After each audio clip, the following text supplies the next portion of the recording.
नमस्कार दोस्तों, हमारी ओम अनुभूति चैनल में आपका स्वागत है। भारत में कुछ ऐसे किले हैं जिनके बारे में अनेक रहस्यमयी बातें आज भी प्रचलित हैं। किसी में शाम के बाद जाना मना है तो कहीं से आती हैं आज भी अजीब आवाजें। आइए जानें इन किलों के बारे में कुछ खास बातें। भारत जितना पुराना है उतनी ही पुरानी इसकी संस्कृति और सभ्यता भी है। देश में कई ऐसे किले हैं जो कई सौ वर्षों से लेकर हजारों वर्षों तक पुराने हैं और इनमें से कुछ किले ऐसे हैं जो आज भी रहस्यमयी बने हुए हैं। कुछ किले ऐसे हैं जिनमें जाने पर आज भी पाबंदी है, जबकि कुछ में एक निश्चित समय के बाद ही जाया जा सकता है। कुछ किले ऐसे हैं जिनमें अजीब आवाजें आती हैं। ये किले देश के अलग अलग राज्यों में स्थित हैं। कोई किला राजस्थान तो कोई मध्य प्रदेश और कोई दक्षिण भारत में स्थित है। आइए जानें ऐसे ही कुछ रहस्यमयी किलों के बारे में। नंबर 1, भानगढ़ का किला। भानगढ़ का किला राजस्थान के अलवर जिले के अरावली पर्वतमाला के बीच स्थित है। यह किला भारत के सबसे रहस्यमयी और खतरनाक किलों में से एक है। आज भी इस किले में सूर्यास्त के बाद पर्यटकों के जाने पर पाबंदी है। इस किले में अक्सर कुछ ऐसी घटनाएं होती रहती है जिसके कारण ये किला इस क्षेत्र में अलग ही स्थान रखता है। ये किला अपने डरावने किस्सों की वजह से पर्यटकों के बीच काफी फेमस है। भारतीय पुरातत्व विभाग ने इस किले में सूर्यास्त से सुबह तक जाने पर पाबंदी लगाई है, क्योंकि इस किले में रात्रि के समय कोई न कोई डरावनी घटना अवश्य होती है। ऐसा माना जाता है कि 17वीं शताब्दी में इस किले को एक जादूगर ने शाप दिया था। उसने किले की राजकुमारी को अपने वश में करने के लिए एक औषधि दी थी, लेकिन राजकुमारी को उसके विषय में पता चल गया और उसने उस औषधि को पास के एक शिलाखंड पर फेंक दिया। ये शिलाखंड बाद में जादूगर पर गिर गया, जिससे उसकी मौत हो गई। जादूगर ने मरते समय उस किले पर ऐसा जादू किया कि तब से यहां कोई रह ही नहीं पाया और यह किला तब से ही वीरान पड़ा है।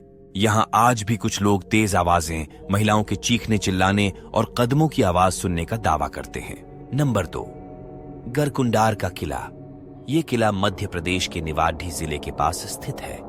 ऐसा माना जाता है कि यह किला कई रहस्यों और चमत्कारों से भरा हुआ है, इसलिए आज भी लोग शाम होने के बाद इसमें जाने से डरते हैं। यहां आसपास के लोगों के बीच इस किले से जुड़ी कुछ डरावनी कहानियां बहुत प्रचलित हैं।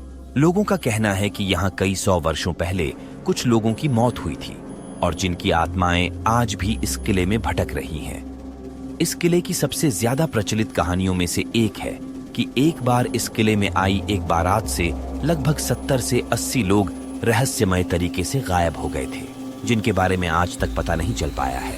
नंबर 3, शनिवार वाड़ा।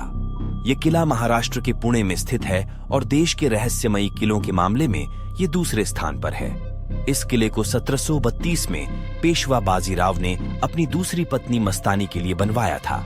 ये किला अपनी खूबसूरत वास्तुकला के साथ साथ यहाँ होने वाली डरावनी घटनाओं के लिए भी जाना जाता है। यहाँ के लोगों का कहना है कि पूर्णिमा की रात को यहाँ कुछ रहस्यमयी गतिविधि होती है। ऐसा कहा जाता है कि इस किले में मस्तानी के बेटे की निर्दयता पूर्वक हत्या कर दी गई थी, जिसके बाद उनकी आत्मा यहाँ आज भी भटक रही है और इसी कारण यहाँ से रात के समय चीखने और चिल्लाने की आवाजें आती हैं। नंबर 4, रोहतास गढ़ किला। ये किला बिहार राज्य के रोहतास जिले में स्थित है। ऐसा माना जाता है कि इस किले का निर्माण राजा हरिश्चंद्र के पुत्र रोहताशव ने करवाया था। ये किला एक ऊंची पहाड़ी पर स्थित है और इस किले का इस्तेमाल युद्ध के दौरान छिपने के लिए किया जाता था। इस किले के लिए कई डरावनी कहानियां प्रसिद्ध है, जिसे सुनकर आपके रोंगटे खड़े हो जाएंगे। स्थानीय लोगों के अनुसार इस किले की दीवारों से अक्सर खून निकलता है और रात में जोर जोर से चिल्लाने की आवाजें भी सुनाई देती है। इसके पीछे क्या कारण है, आज तक कोई नहीं जान पाया है। नंबर 5, गोलकुंडा किला। यह किला हैदराबाद के पास स्थित है। इस किले का निर्माण 13वीं सदी में करवाया गया, लेकिन अलग अलग शासकों ने समय समय पर इस किले का नवीनीकरण करवाया है। इस किले में कई अजीबोगरीब घटनाएं सुनने को मिलती आई हैं। यहाँ के आसपास के लोगों के अनुसार यहाँ अक्सर राजा की आत्मा को नाचते देखा गया है। इतना ही नहीं, इस किले में कई फिल्मों की शूटिंग के दौरान भी यहाँ कई अजीब आवाजों को भी लोगों ने सुना है और अक्सर किले में रात के समय में लाइट के जलने को भी लोगों ने माना है।